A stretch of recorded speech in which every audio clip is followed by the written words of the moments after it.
Alright, this relationship is Pythagorean Theorem.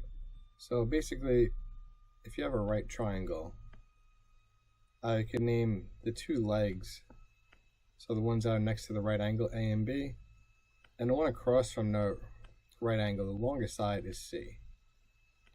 And there's a relationship that exists about the side lengths. It's a squared plus b squared equals c squared, right? Or c squared equals a squared plus b squared. So let me give you an example.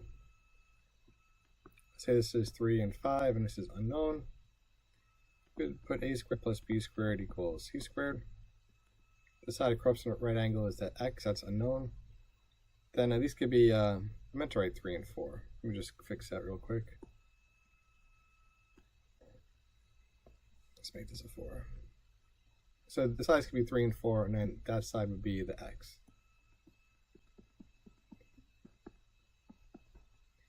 Alright, so 3 squared is 9, 4 squared is 16. So now 25 equals x squared. To solve for x, we do the square root of both sides. And we get that the missing side is 5. Alright, now I'll do an example with when they give us the hypotenuse. So let's get rid of this.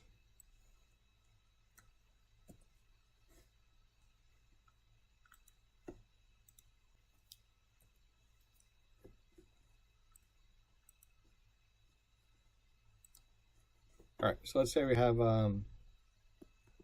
this triangle, and they gave us that this side is 5, this side is 13, and this side's unknown. So again, a squared plus b squared equals c squared. What's important is that the one across from the right angle has to be c, so c is 13. So we have x squared plus 5 squared equals 13 squared. X squared plus 25 is 169. Okay, now to solve for x squared, or at x, we'll get rid of the 25. So x squared equals 144. Then last step, to get rid of the square, so it's just regular x, do square root of both sides. Going to get that x is 12. So this missing side is 12. You can excel with Cadell.